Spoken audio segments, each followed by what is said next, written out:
Top of the 9th inning, and Kevin Mannell is looking to pick up his second save of the season. He got his first save on Valentine's Day against Northeastern. That was out at the MLB Desert Invitational.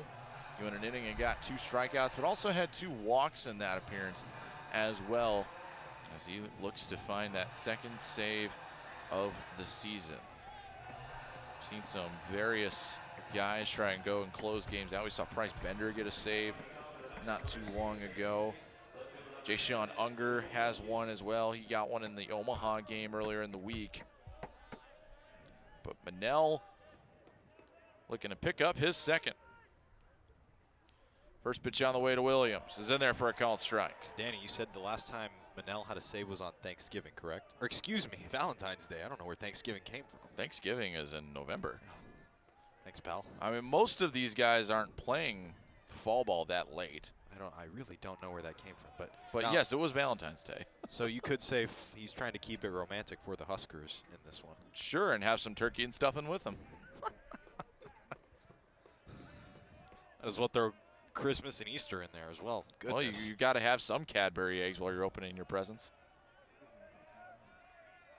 Just all holidays are weird. Not connected with baseball. Are they not connected in your house? Is that what you're telling me? There's always love spread around. There's always something on those holidays, so I can't complain. 2-1 on the way. Just misses outside. Now 3-1. Just can't believe where did Thanksgiving come from? Talking about Valentine's Day. Are you planning on like going to a secret Thanksgiving party in March that I don't know about? I guess so. Like what the heck? 3-1 on the way is in there for a called strike. What's even more interesting about that is that we play football on Thanksgiving.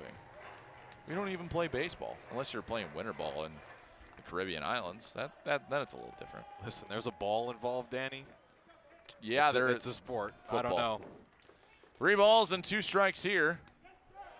And Nick Williams will take a free pass. Well, that's one thing you don't want if you're Kevin Mannell, because you do have a 3-run lead, which means attack, attack, attack. That is his 4th walk on the season. He has 9 strikeouts. He only had 5 walks last year, but in significantly less innings that he's projected to get this year. It's only the 2nd walk allowed by Nebraska pitching today, as Broski will check in now. Nebraska trying to find that stopgap guy at the end of the games. Saw Drew Christo and Luke Broderick filling a lot of that last year. Occasionally see Casey Dice take some of those appearances. Caleb Clark would get some last year as well. A lot of those high leverage spots. One thing for Adam here, I'm hoping for Michigan State, is that he can come through for the boys and be a broski. I'm here all week, folks. Check down to first isn't there for Worthley. If I could have snapped a picture of Danny's face and put it on the broadcast, that would have just encapsulated our entire afternoon and evening. He's not wrong. It was the face palm of doom. Yes, it was. Mannell, this is his next one outside for ball 2.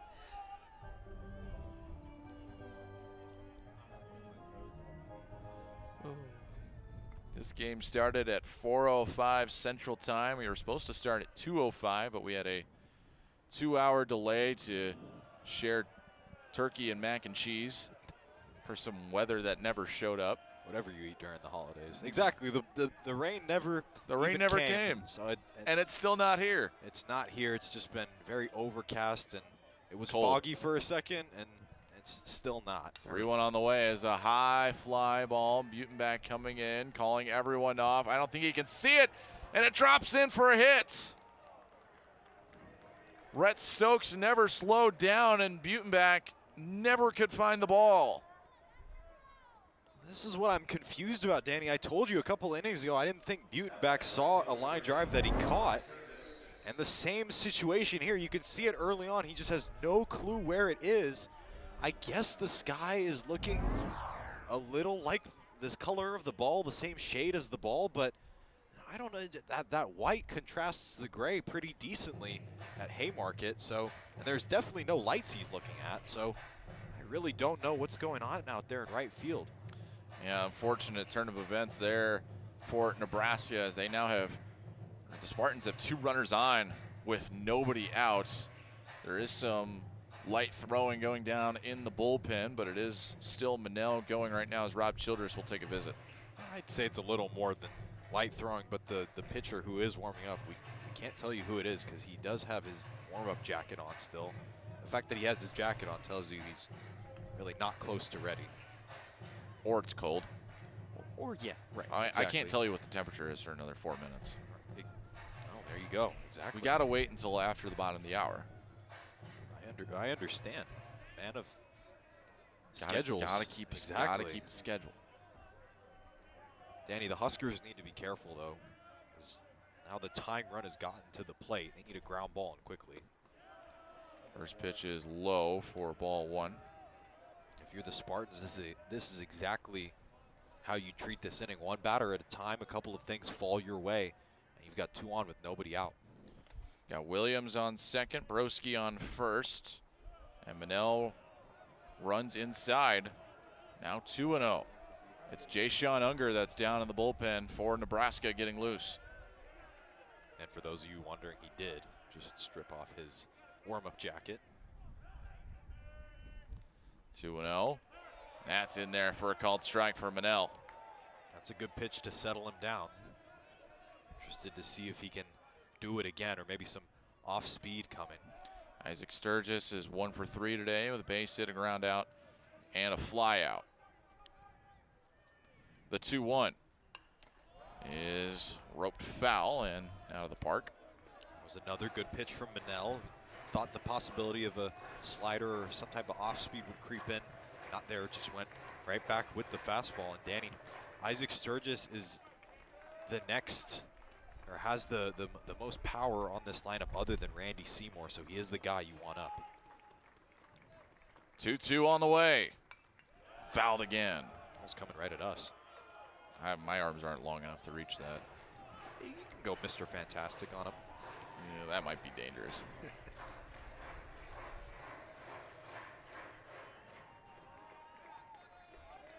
Another 2-2 coming from Manel.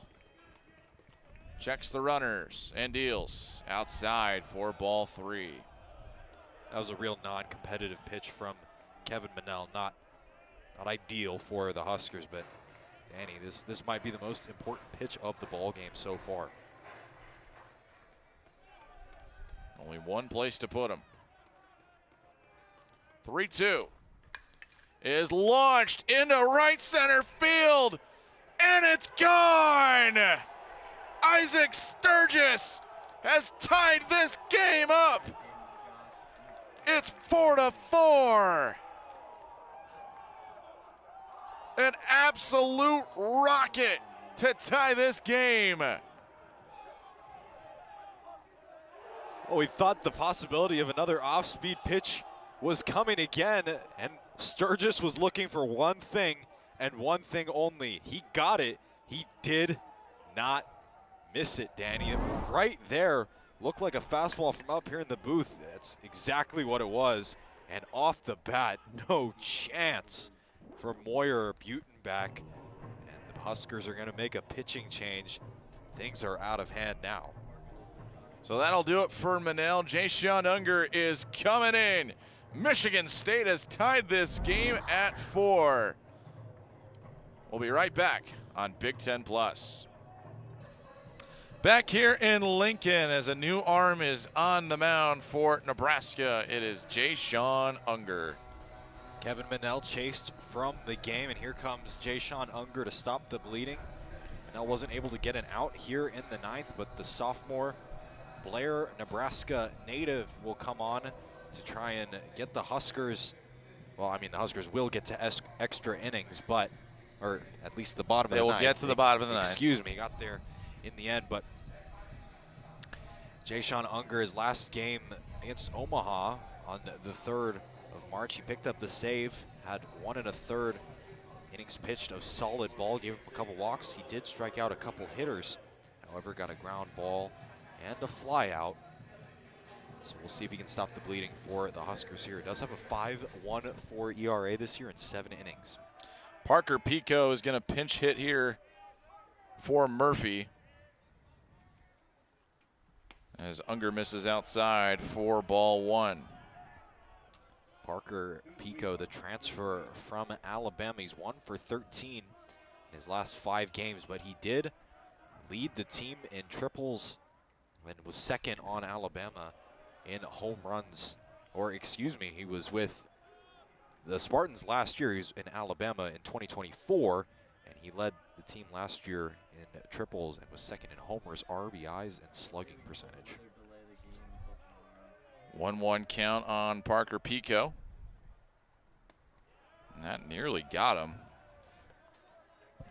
That gets run inside now. 2 balls and 1 strike. Another interesting tidbit about Pico is that he had 8 RBI just about a month ago at Louisville. This one has popped sky high, and that's going to go way over us. And Danny, that Louisville team is no joke. That is a no-joke Louisville team. Both these squads have played Louisville, and it hasn't really ended all that well for either of them. 2-2 on the way. Just missed. Nebraska wanted it. And Wager said, no. You can't have it. But now a full count on Pico. Still nobody out here in the 9th. Swung on and missed for strike 3. Unger comes in and gets the first out of the inning. Still 2 more to get. A nice bounce back for the Huskers. That was just straight heat from Jayshon Unger as we take a look on the replay. Maybe a little cut on that fastball, but Pico was getting nowhere near it. We'll see. You know, he was right on it. Just the bat placement wasn't there. I'll bring up Oliver. Bounces this one right in front of the plate. Wordley gets out for it, makes the play for out number 2. Jeter Wordley flipping the mask off right away to get out to that baseball. That's a guy who's probably not very happy right now with what just happened. Obviously, the rest of the Huskers probably feeling the same, but Worthley is 3 for 3 in this one and has a caught stealing as well as a few more defensive plays behind the plate. It's been a do-it-all day for Jeter Wordley, not to be confused with older brother Jalen Wordley. Both very good at their respective positions. That they are. Cole Vanamede will come in, and he hits a line drive into right field. Butemak coming on, and it gets past him. Heading for second, looking to go to third. Here comes the throw, cut off to Stokes, play at third base, and it gets past Overbeek. Backing it up is Unger, and Cole Vanamede makes it all the way to third base. Well, we knew it already, Danny. Max Butenbach has been having some issues out there in right field seeing the ball, but how about the line drive approach from Cole Vanamede coming in? He didn't have a hit on the year, Danny, but the freshman comes through in a big spot. And we're going to take a look at the replay. First pitch, banging one into the gap. There was no chance for Butenbach off the bat. Well, actually, I take that back. He had a bit of a chance. He just couldn't get there. It will go as a triple as the first offering to Thomas bounces in for a ball. A very interesting strategy and now an interesting situation for the Huskers. You saw the fake bunt attempt, maybe trying to get inside the head of Jayshon Unger. We'll see if he does it again. Actually, one is a strike. I take that back. Next pitch on the way is also in there for a strike. This is definitely not the kind of guy you want up right now if you're in Nebraska, considering Thomas is 3 for 3 today with 3 singles. A real breakout game for the sophomore from Chicago. Here's the 0-2. Bouncing ball foul. Unger has him a little off balance there. You saw it in that swing, Danny. A couple of nice pitches before that. And we saw Cole Vandermeed get that triple. That's his first hit of the year and his first hit ever in college. He had been 0 for 12 coming into today. As Unger darts this one. That's definitely not where Jay-Sean Unger wanted that pitch. I can't think of a situation where you purposely throw a fastball in the dirt, Danny. Well, there's no one moving down there for Nebraska. Tommy Shapansky is warming up for Michigan State right now. 2-2 on the way to Thomas. Checks his swing. Did he go? No, he did not. Ran it inside. It's now 3-2.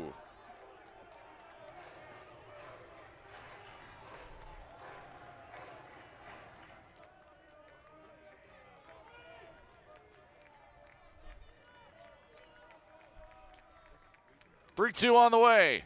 Got him, strike three.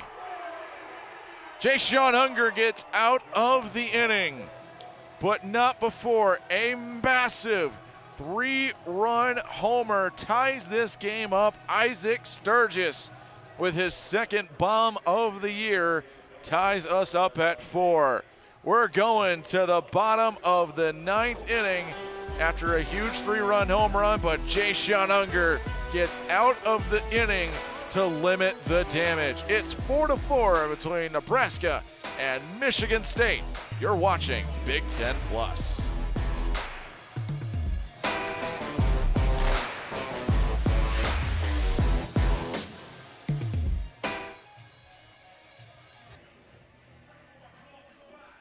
Back here in Lincoln as we get ready for the bottom of the 9th. Big home run, though, from Jet Buck to get us to this point of Nebraska's offense earlier in the game, really turning on this one, letting it fly.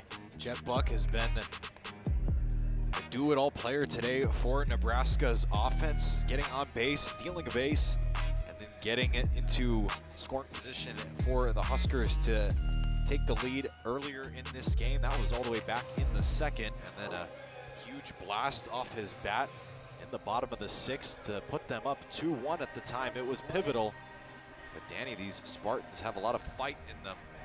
Sturgis in the last inning, Isaac Sturgis with his 2nd homer of the year and of his collegiate career, tying this one up at 4. Yeah, unfortunately for Nebraska too, Jet Buck is done for this game as Rhett Stokes took over for him. Rhett Stokes did get a huge RBI single in the bottom of the 8th inning, which is what's honestly keeping Nebraska alive right now. We do have some replacements to note for Michigan State. CJ Dakinga is in at 3rd base now for the Spartans. And now on the mound is J.D. Greeley. That's in there for a ball, a little bit high. J.D. Greeley, the graduate right-hander, standing at 6'1", weighing in at 192, out of Blakesley, Pennsylvania. He has 3 1/3 innings to the tune of a 5.4 ERA this year. Nunez hits this one right into the shift, and he will go down for out number 1. Nothing stands out so far about his stats this year, but last year at 35 1/3 innings, he had a 5.35. He did start 4 games last season. This was all with Monmouth. Played 4 seasons there. And came over to Michigan State this year to continue his collegiate career. Here's Jeter Wordley as he takes a called strike. 3 for 3 on the day. He only had 4 hits on the season coming into tonight. We really can say it. And I didn't think we'd be saying that today. We'd be playing under the lights in the black skies. This is a line shot played on a 1-hop by McKay. He'll get it over to first. And even Wordley's speed couldn't beat that one out. 2 quick outs for Greeley. You can tell that Jeter Worthley is figuring it out a little bit at the plate.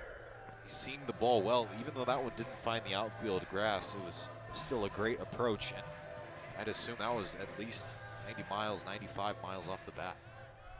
Mac Moyer will dig in now with 2 outs. J.D. Greeley making quick work so far. He's only got 4 pitches and misses outside for ball 1. Devin Nunez, or excuse me, Mac Moyer, one of the only other guys in this lineup with an RBI tonight. The Huskers need him to just get on base here and start something. Colin, I just found a spider up here. It's a ground ball. Moyer, McKay over to first to Seymour to end the inning. We got free baseball coming up. We head to the 10th inning, tied at 4 between Michigan State and Nebraska on Big Ten Plus.